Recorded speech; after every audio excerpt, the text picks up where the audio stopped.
Success is neither magical nor mysterious. Rather, it is the natural consequence of consistently applying the basic fundamentals.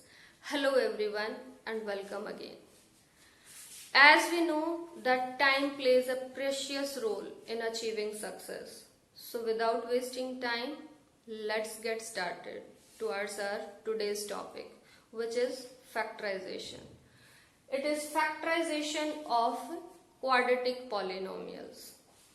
उसको करने से पहले कुछ उससे रिलेटेड टर्म्स हैं. Let's learn those terms, recall those terms. First is divisor. Then it is exact divisor, factor, polynomial, quadratic polynomial, standard form, and finally we will be factorization of a quadratic polynomial by splitting the middle term. So here we go. Firstly divisor. हम ये जो topic है पहले number system से शुरू करेंगे और उसके बाद जो है हम अलजेब्रा पे जाएंगे, तो ताकि आपको और अच्छे से समझ आ जाए. मान लीजिए हमारे पास एक नंबर है, suppose it is 15 and we want to divide it by 2. So surely 2 जो है इसका डिवाइजर है, क्योंकि जब हम 15 को 2 से डिवाइड करने जा रहे हैं तो 15 is dividend and 2 is divisor. Surely it is divisor and it is 2 sevens are 14, remainder is 1. कोई भी डिवाइजर एग्जैक्ट डिवाइजर कब बनता है? जब रिमाइंडर 0 आए. So 2 is divisor but not an exact divisor. Exact divisor का एग्जांपल लेते हैं. Suppose we have 24 and we are dividing it by 2. So 2 ones are 2, 0, then 4 down, 2 2s are 4, and here it is 0. So here our remainder is 0. So we can say that 2 is exact divisor of 24. और जो exact divisor है उसी को हम बोलते हैं factor. तो factor basically क्या है? फैक्टर के बारे में पता चल गया. फैक्टर जो है वो नंबर है जो किसी दूसरे नंबर को completely divide करें without leaving any remainder, or you may say that remainder is 0. So that is factor. So if we are acquainted with now the term factor, we can have some of the examples of factor so that you understand this in a good way. Suppose we have a number 56. 56 के अगर आपको factors लिखने हैं तो वो number आपको जो है लेने हैं जो इसको कंप्लीटली डिवाइड कर रहे हैं. फॉर एग्जाम्पल 1 इसको कंप्लीटली डिवाइड करेगा, ऑब्वियसली रिमाइंडर 0 आएगा, क्वोशंट विल बी 56. 2 से ये कंप्लीटली डिवाइड हो जाएगा, रिमाइंडर 0 आएगा. 3 से डिवाइड नहीं हो रहा है, देन 4 इसका जो है एग्जैक्ट डिवाइजर है, so it is a factor. Then 7, 8, 14 and then 28, 56. These are all factors of 56 because all of these numbers are dividing 56, leaving remainder 0. So I hope you understood what a factor means. अब हम बात करते हैं polynomials की. Polynomial क्या है? Polynomial basically एक combination है वेरिएबल्स एंड कांस्टेंट्स का. कांस्टेंट यू में से numbers, variables like our English alphabet के जो लेटर्स हैं उन सभी का एक कॉम्बिनेशन पॉलिनोमियल है if the power of that variable is a whole number. For example 7x - 13 एक पॉलिनोमियल है. 7 एक नंबर है, कांस्टेंट है, x वेरिएबल है, 13 एक नंबर है, and here it is minus and here it is multiply. It is algebraic expression. अब ये अलजेब्राइक एक्सप्रेशन एक जो है पॉलिनोमियल है या नहीं कैसे पता चलेगा? वेरिएबल की जो पावर है If that is a whole number, then it is polynomial. And we can say that here the power of polynomial is 1. So it is linear polynomial. ये सारी बातें हमें पता है ऑलरेडी, जस्ट हम इनको रिवाइज कर रहे हैं. लीनियर पॉलिनोमियल उसको बोलते हैं जिसमें डिग्री ऑफ पॉलिनोमियल इज 1. तो हम यहाँ पर जो है फैक्टराइजेशन करेंगे क्वाड्रेटिक पॉलिनोमियल का. क्वाड्रेटिक किसको बोलते हैं, शायद आपको याद आ गया होगा. हमारे पास अगर वेरिएबल की हाईएस्ट पावर 2 है और यू में से degree is 2, then only it is known as a quadratic polynomial. For example, 7x square plus 14x minus 49. It is a type of quadratic polynomial. X square, x की power 1, and here this term is free of x, or you may say variable. So this type of any polynomial is known as quadratic polynomial. दोबारा से मैं बता रही हूँ, quadratic polynomial जिसमें degree of polynomial, degree या फिर आप कह सकते हैं वेरिएबल की जो हाईएस्ट पावर है, if that is 2, then that is known as quadratic polynomial. अब जो नेक्स्ट चीज है जो हमें समझनी है, that is standard form of a quadratic polynomial. Standard form क्या है?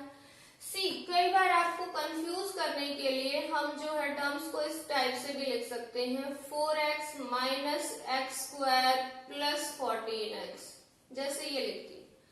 यहाँ पर हम देख सकते हैं पहले कांस्टेंट टर्म है, then it is the term which is of square, then it is linear term जिसमें x की पावर 1 है. स्टैंडर्ड फॉर्म बेसिकली क्या है? अगर मैं इसको इस टाइप से लिखूं, a x square plus b x plus c, that means simple भाषा में बात करते हैं, पहले जो है स्क्वायर वाली टर्म है, देन हमारे पास लीनियर टर्म है, एक्स की पावर 1 है, and then we are having constant term.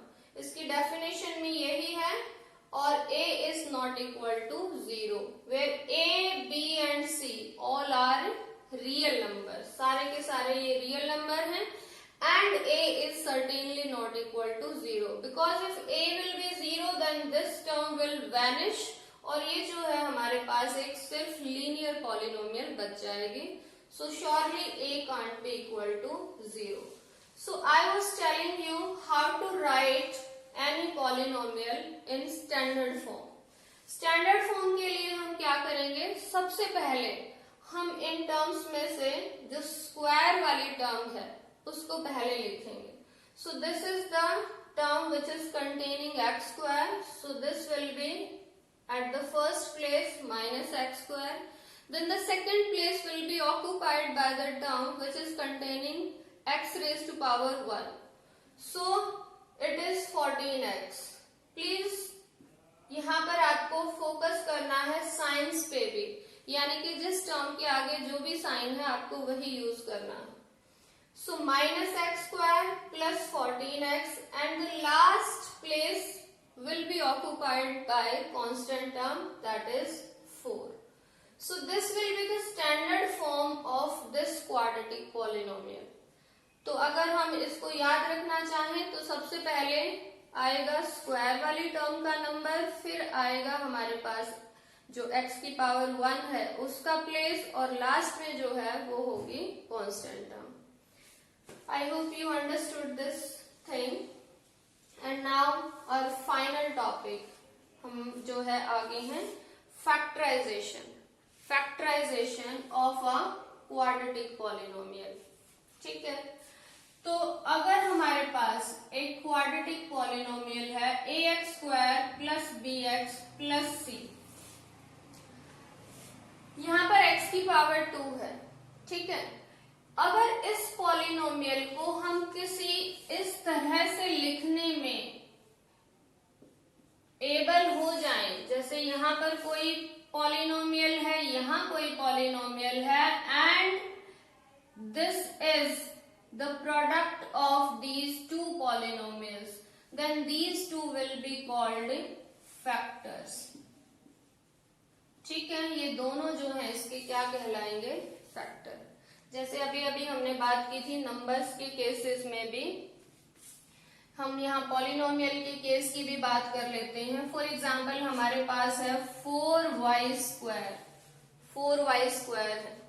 अगर हम इस एक सिंगल टर्म को हम दो टर्म्स की मल्टीप्लाई के फॉर्म में लिख पाए तो वो दोनों उसके क्या कहलाएंगे? फैक्टर हो जाएंगे. फॉर एग्जाम्पल इसको लिखने के बहुत सारे तरीके हैं. हम ऐसे भी लिख सकते हैं 1 इंटू 4y स्क्वायर.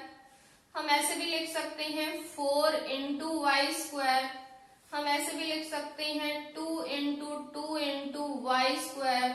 हम ऐसे भी लिख सकते हैं 2y इंटू 2y. इन सभी के जो प्रोडक्ट है दैट इज 4y स्क्वायर. तो हम ये कह सकते हैं कि ये फर्स्ट फैक्टर है, ये सेकंड फैक्टर है. इसी टाइप से this is a factor of 4y square. This is also a factor of 4y square. This is factor of 4y square. This is again a factor of 4y square. तो basically हमने क्या सीखा? अगर हम किसी भी polynomial को, किसी भी टर्म को एज अ प्रोडक्ट लिख पाए तो वो जो है उसका क्या कहलाएगा? फैक्टराइजेशन. तो यही हमारा आज का काम है कि हम किसी क्वाड्रेटिक पॉलिनोमियल को प्रोडक्ट की फॉर्म में लिखना चाहते हैं और वही हमारे पास क्या होगा? उसका फैक्टराइजेशन होगा. See now, I have chosen this example to make you understand how to factorize this quadratic polynomial. This is x square plus 5x plus 6. Student, our first work is to check whether this is written in standard form or not. See here, the first term is square term. Second place is occupied by linear term, and then it is constant. So obviously it is in standard form. अब हम जो है procedure सीखने जा रहे हैं, तो please I request you be focused. हमें क्या करना है? हम करने जा रहे हैं स्प्लिटिंग द मिडल टर्म. हम मिडल टर्म जो इसकी है उसको स्प्लिट करेंगे. स्प्लिट का मतलब ब्रेक करेंगे, उसको दो हिस्सों में तोड़ेंगे. लेकिन उसका एक रूल है और वो रूल ही आपको सीखना है. ये यहाँ पर मिडल टर्म है 5x. तो हमें इसको ब्रेक करना है, हमें इसके दो हिस्से करने हैं. और उसका क्या रूल है, कैसे होंगे? वो एक स्पेशल जो है नंबर्स होंगे और वो देखिए कैसे आएंगे. एक्स स्क्वायर का coefficient what is here? It is not written, so it is 1. X square का coefficient and constant term. In generally इनका जो है नाम ए और सी होता है. यहाँ पर है ए की वैल्यू 1 और यहाँ कांस्टेंट टर्म है 6. इन दोनों की हमें मल्टीप्लाई करनी है. We are getting a number 6. हमें एक नंबर मिल गया 6. तो हमारा फर्स्ट स्टेप हो गया है coefficient of x square and constant term. इन दोनों की मल्टीप्लाई करेंगे, we will get a number. ठीक है, वो हमें यहाँ पर इस केस में मिल गया है 6. अब हमें इस 6 को डिवाइड करने वाले यानी कि 6 के ऐसे दो फैक्टर ढूंढने हैं जिनको हम ऐड करें तो ये वाला मिडल नंबर आ जाए हमारे पास. ठीक है, 6 के ऐसे दो फैक्टर ढूंढेंगे हम जिनको ऐड करें तो ये जो है मिडल टर्म वाला कोफिशिएंट आना चाहिए. इसके लिए एक सिंपल सा तरीका है और स्मॉलर नंबर्स के केस में ये बिल्कुल बहुत ही अच्छे से सक्सेसफुल होता है, तो मैं आपको वो सिखा रही हूँ. हम देखते हैं कि 1 और 6 की मल्टीप्लाई 6 है. ठीक है, हमें ऐसे मल्टीप्लाई फैक्टर लिखने हैं कि उनकी जो मल्टीप्लाई है वो 6 आए. जैसे 1 इंटू 6 ऑब्वियसली 6 होगा. अब यहाँ पर जो नंबर आए हैं उनको ऐड करके देखिए आप, या सब्ट्रैक्ट करके देखिए, वो बात की बात है. देखते हैं 1 और 6 7 हो गया, जबकि हमें यहाँ चाहिए 5. अब आपके बाद दिमाग में आया होगा कि मैम अभी आपने जो है माइनस भी बोला, चलिए लेते हैं, 6 माइनस 1 हो जाएगा 5, जो कि यहाँ पर भी है, लेकिन 6 और -1 की जो मल्टीप्लाई है वो तो आएगी -6, जबकि हमें क्या चाहिए, इट इज ओनली +6। ये प्लस है, तो हमें बहुत ही केयरफुली ऐसे नंबर चूज करने हैं जो दोनों कंडीशंस को सेटिस्फाई करते हो। एडिशन जो है दोनों नंबर्स का 5 होना चाहिए, और जो मल्टीप्लीकेशन है दोनों नंबर की 6 होना चाहिए, 6 होनी चाहिए, वो भी विद साइन, यानी कि साइन पे भी आपको ध्यान देना, otherwise it may get wrong. तो इसलिए 1 और 6 जो है यहाँ पर ये राइट नंबर्स नहीं है, ये यहाँ पर नहीं आएंगे। सो आगे ढूंढते हैं, हम ये देखते हैं 2 और 3 की मल्टीप्लाई भी 6 होती है, 2 और 3 भी 6 के फैक्टर हैं। अब यहाँ पर 2 प्लस 3 ऑब्वियसली 5 होता है, प्लस का 5 है, मल्टीप्लाई भी प्लस है, तो ये जो 2 और 3 नंबर्स हैं ये हमारी सारी कंडीशंस को सेटिस्फाई कर रहे हैं जो हमें यहाँ पर चाहिए। So 2 and 3 are the right numbers जो कि हमें यहाँ पर लिखने हैं। अब हम इसको कैसे स्प्लिट करेंगे, ध्यान दीजिए, ये सारा हमारा रफ वर्क है, इसको हम बाद में इरेज कर सकते हैं। सो एक्स स्क्वायर, अब हमें ये 5x नहीं लिखना है, इस 5 की जगह पे हमें ये दो नंबर लिखने हैं। कैसे, एक बार आप लिख दीजिए 2, और क्योंकि इसके साथ x भी है ऑफ कोर्स यहाँ पर भी x आएगा। देन प्लस में दूसरा नंबर हमारा आया था 3 और उसके साथ भी x हो गया, एंड देन इट इज +6। तो इस तरह से ये जो मिडल टर्म थी इसको हमने दो हिस्सों में स्प्लिट कर दिया है, ब्रेक कर दिया है।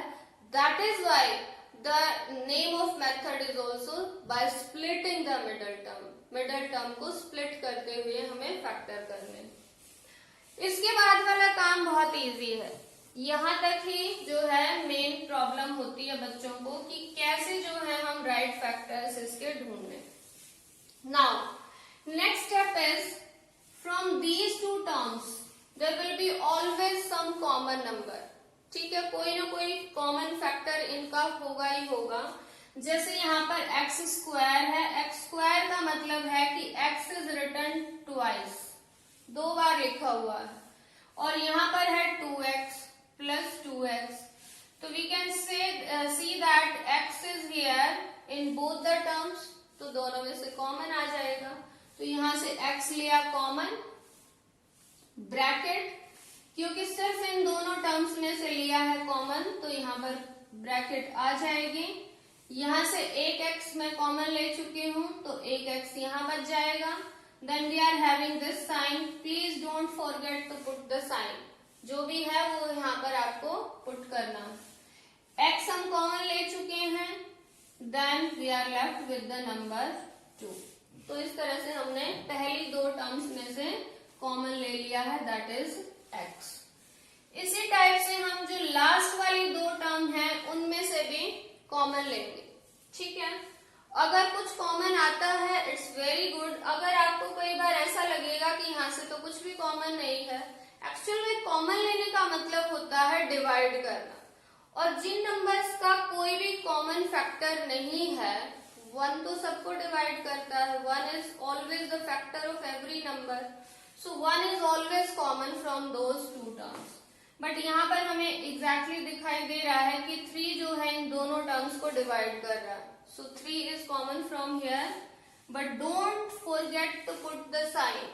Here the sign is plus, तो प्लस साइन रखेंगे, 3 is common, here it is x, then plus sign. 6 को जब 3 से डिवाइड करेंगे देन वी विल गेट 2। ठीक है, आपका आंसर सही डायरेक्शन में जा रहा है, यहाँ पर आके आपको पता चल सकता है। कैसे, अगर ये दो ब्रैकेट्स आई हैं, इनमें सेम टर्म्स हैं, तो पॉसिबिलिटी बहुत स्ट्रॉन्ग हो जाती है कि you are doing it in a correct way. So we can see here that x plus 2 and here also x plus 2. So now take this x plus 2 common, that is in one bracket, और दूसरी bracket में यहां जो है x बचा हुआ है and then here it is +3। तो अब ध्यान से देखिए, हम एक्चुअल में इसी को सॉल्व करते आ रहे हैं। दैट मीन्स ये जो x² + 5x + 6 ये वाली हमारे पास क्वाड्रेटिक पॉलिनोमियल थी, इसको हमने इस तरीके से लिख दिया है। और प्लीज ऑब्जर्व इट क्लोजली कि इन दोनों ब्रैकेट्स के बीच में कोई साइन नहीं है, दैट मीन्स मल्टीप्लीकेशन है। So we can see that this is the factorisation of this quadratic polynomial. इन क्वेश्चंस में आपके पास बहुत ही अच्छा मौका होता है अपने आंसर्स को चेक बैक करने का भी। कैसे? आप इन दोनों की मल्टीप्लाई करोगे और अगर आपको यही आंसर दोबारा से मिल जाए तो दैट मीन्स आपने जो है फैक्टराइजेशन करेक्ट कर रखा। So this is how to factorise. Let we have one more example of the same type. It is 12x² - 7x + 1।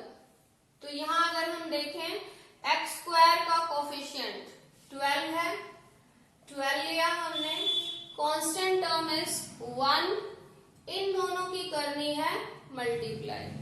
So 12 1s are 12, यानी कि 12 हमारे पास एक नंबर आ गया।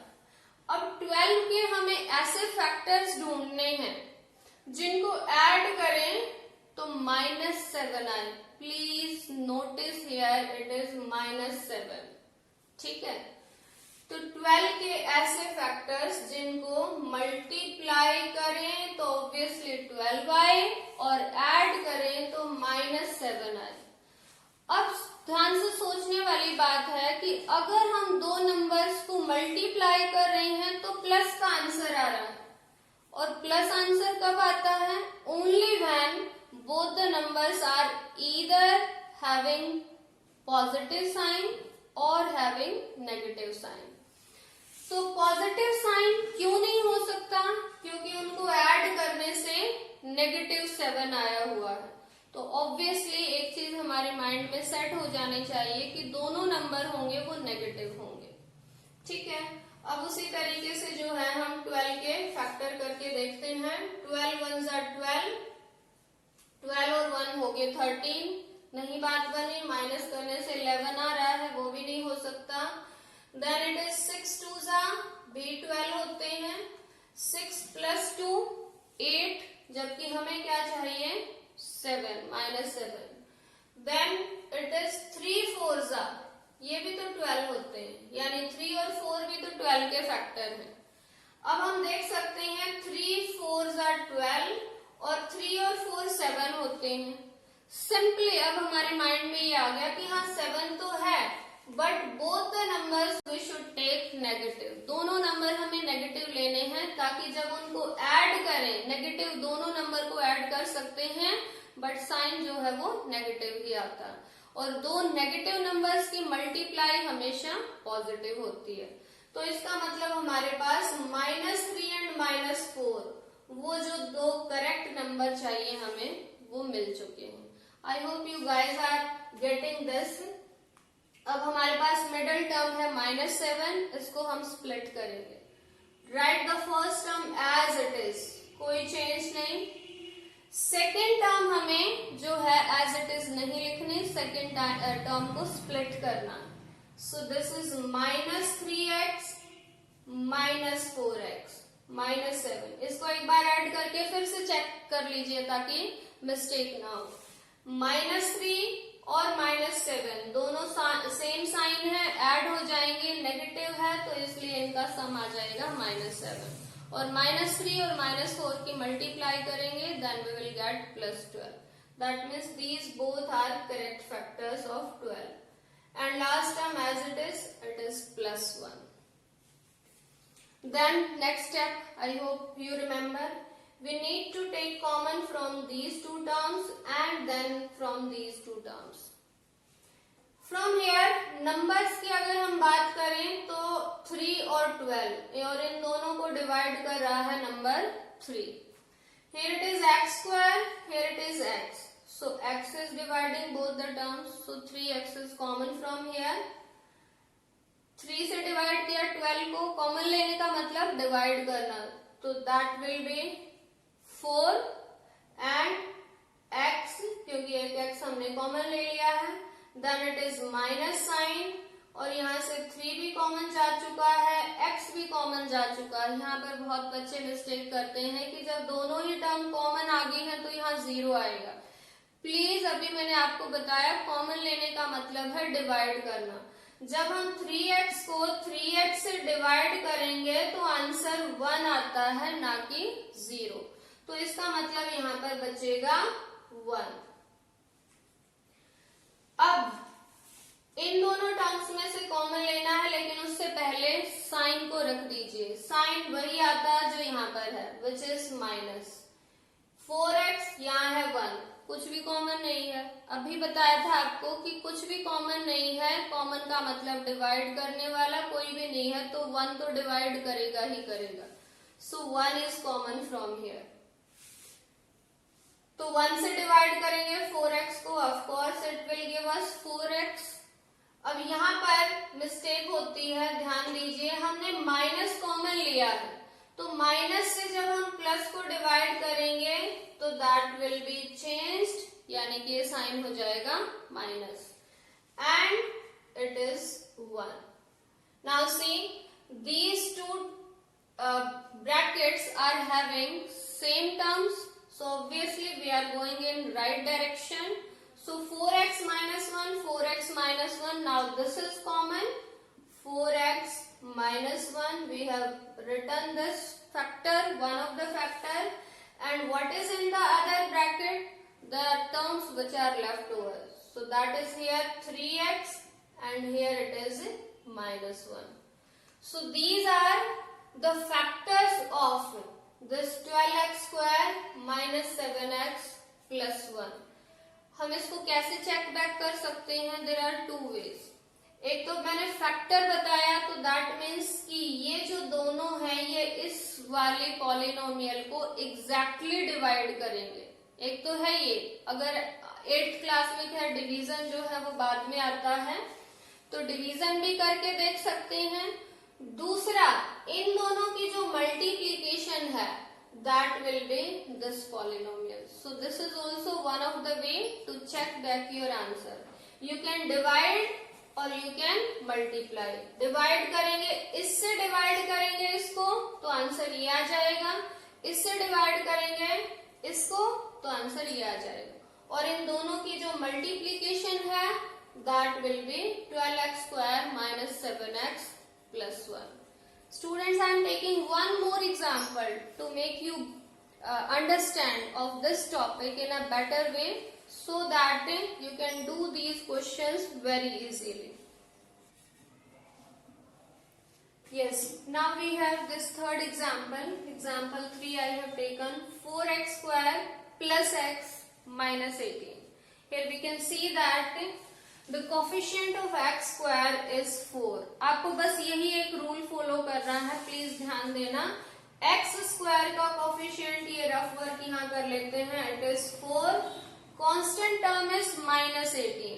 चलो माइनस 18 को एक बार थोड़ी सी देर के लिए माइनस को हम साइड में रख भी दें, तो ये है 18, तो 18 4 जा इट इज 72। ठीक है, तो 72 के अब हमें ऐसे फैक्टर्स ढूंढने हैं जिनको ऐड या सब्ट्रैक्ट कुछ करें तो x का कोफिशिएंट जो कि यहाँ पर है 1 वो आए। ऐसे हमें फैक्टर्स ढूंढने हैं किसके? 72 के। यानी कि ऐसे 2 नंबर ढूंढने हैं, सिर्फ 2 नंबर ढूंढने हैं हमें जिनको मल्टीप्लाई करें तो 72 आए और जिनको ऐड करें तो 1 आए, +1। See now, 1 into 72, of course 72, लेकिन 1 और 72 तो 73 होता है, तो these are not the right factors. Then 2 से भी डिवाइड होता है 72, क्वोशंट 36 आता है, that means 2 into 36 is also 72, लेकिन 2 और 36 को ऐड करेंगे तो 38 आएगा, माइनस करेंगे तो 34 आएगा, that means this is also not the correct factor. Then 3 से डिवाइड होता है 72, yes, because sum of digits is 9, तो 3 से डिवाइड होगा, तो 3 मल्टीप्लाई बाय, किस पे डिवाइड होगा, इट इज ऑन 24। ठीक है, सो 3 और 24 भी वो दो फैक्टर हैं जिनकी मल्टीप्लाई करें तो ऑफ कोर्स 72 है, लेकिन ऐड या सब्ट्रैक्ट करने से हमें अपना डिजायर्ड नंबर नहीं मिल रहा है। That means these are not our right factors. इसी टाइप से 4 इंटू 18 भी 72 है, बट ये भी राइट नहीं है। 5 से 72 डिवाइड नहीं होता।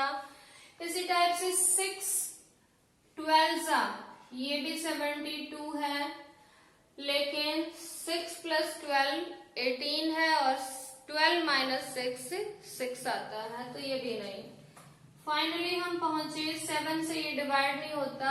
8 9 क्या होता है, 72। ऐड करते हैं तो 17 आएगा, लेकिन माइनस करेंगे तो 1 आएगा। यहाँ पर आप रुक जाइए क्योंकि 1 आ चुका है, 1 ही हमें चाहिए। अब अगर हमें देखना है प्लस माइनस का चक्कर, वो कैसे देखना है, वो कैसे एडजस्ट करना है, ध्यान दीजिए। हमें इन दोनों नंबर्स की मल्टीप्लाई -72 चाहिए, क्योंकि यहाँ पर ये जो मल्टीप्लाई थी 4 और -18 की क्या थी, -72। ठीक है, अब हम माइनस साइन को कंसीडर कर रहे हैं, तो हमें दो नंबर्स की मल्टीप्लाई नेगेटिव चाहिए। तो obviously one number will be positive and one will be negative. That means इनमें से कोई एक नंबर पॉजिटिव होगा, एक नंबर नेगेटिव होगा। अब कौन सा नंबर पॉजिटिव और कौन सा नंबर नेगेटिव लेना है, वो हमारा डिपेंड करता है मिडल टर्म के साइन पे। हमें इनको ऐड करने से +1 चाहिए, प्लस का साइन चाहिए। और प्लस का साइन कैसे आएगा, जब हमारे पास लार्जर नंबर जो है वो पॉजिटिव होगा और स्मॉलर नंबर जो है नेगेटिव होगा।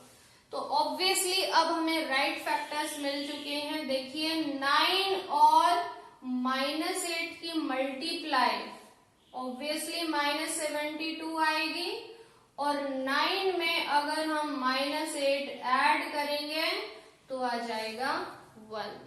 ये दोनों कंडीशन सेटिस्फाई जो है ये दोनों नंबर्स कर रही हैं, तो that means these are the right factors which we can put here in place of this middle term.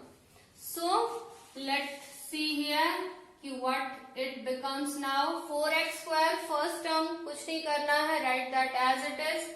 हमें स्प्लिट करनी है मिडल टर्म, मिडल टर्म पे फोकस होना चाहिए।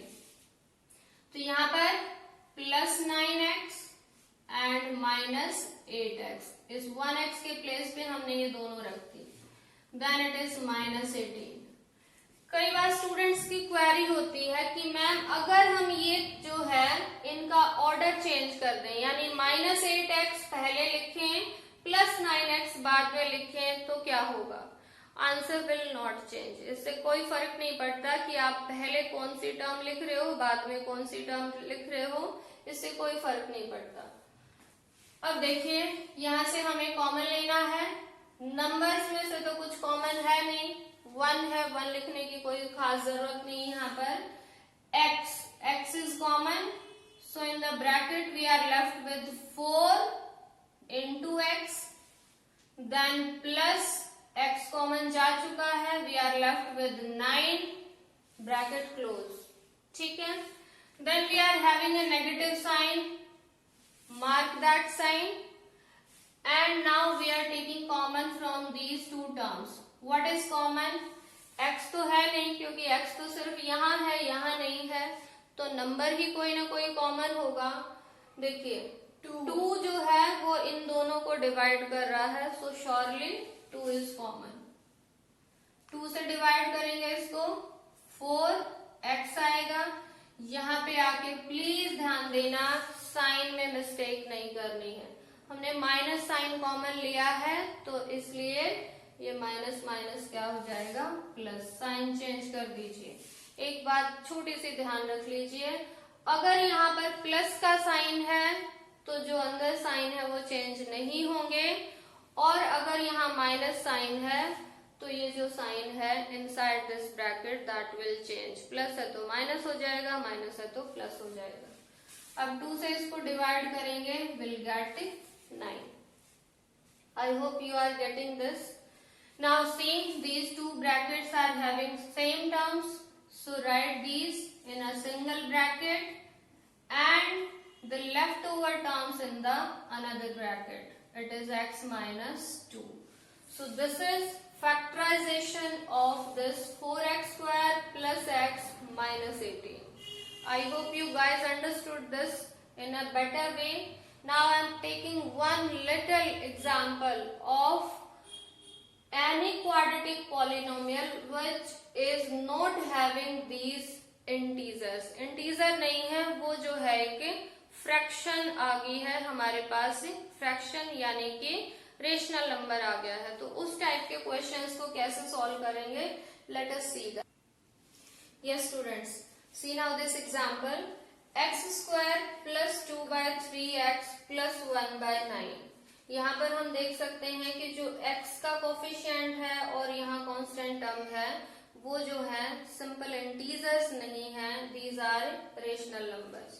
तो इस टाइप के क्वेश्चंस में इनके फैक्टर ढूंढना थोड़ा सा मुश्किल लगता है बच्चों को. So I am giving you one simple way how to do these type of sums. आपको क्या करना है, सबसे पहले you need to take LCM of this whole polynomial. पूरी polynomial का आप LCM लीजिए. LCM आपके पास yes, LCM is 9. So LCM if it is 9, so here it will be 9x square. 9 divided by 3 will give us 3 to the 6 and then plus 1. तो यही वाली जो polynomial है हमारे पास, ये इस टाइप से होगी. अब ये जो बाय 9 है, इसको आप थोड़ा सा इस टाइप से लिख सकते हैं 1/9. And see now this polynomial 9x square plus 6x plus 1. ये हमारे पास उसी टाइप से पॉलिनोमियल बन गई है जैसे हमारे पास पहले भी थी. Now see, x square is having coefficient 9, then plus 1 is constant term. 9 ones are 9.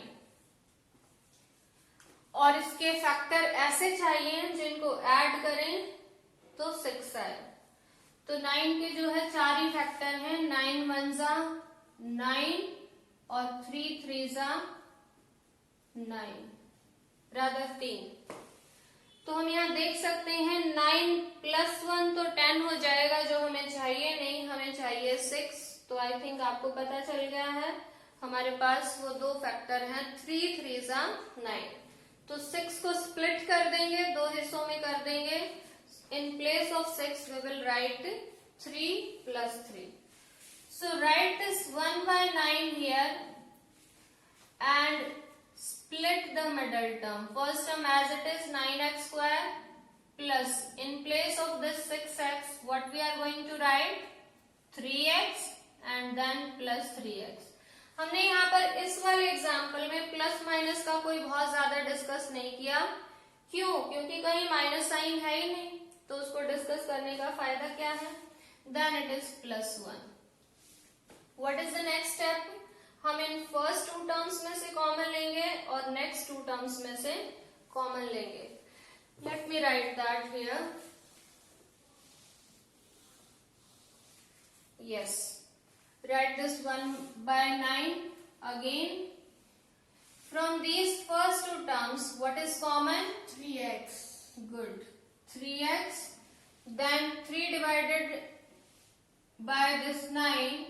9 divided by 3 will give us 3, and here it will be x. Then the sign is plus. 3x divided by 3x. 1. Isn't it 0? No. Sure. Then from these 2 terms, firstly sign is plus, तो plus sign लगाना है. Common क्या है? 1. Yes, कोई भी number common नहीं है, that means 1 है. And now it is 3x plus 1. Bracket close. 1/9 and 3x plus 1, 3x plus 1. Write this bracket once, and in the second bracket the leftover terms 3x and plus 1. So this is how we can factorize any polynomial which is having as the terms constant term, or you may say the coefficient of x, or sometimes it might be coefficient of x square as rational number. अगर ये rational number भी हो तो भी हम उनको factorise आसानी से ऐसे कर सकते हैं.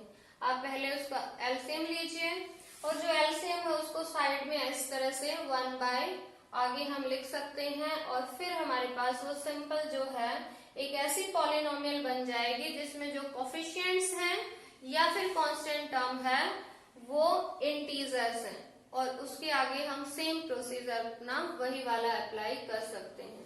Students, I had chosen this topic because this is a topic which is there in class 8. Class 8 में factorization है, class 9 में भी factorization है in chapter 2, exercise 2.4, and then it is there in class 10. वहां पर हम जो है रूट्स फाइंड आउट करते हैं क्वाड्रेटिक पॉलिनोमियल के चैप्टर 4 में, तो वहां पर भी आपको ये जो है बहुत ज्यादा हेल्प करने जा रहा है.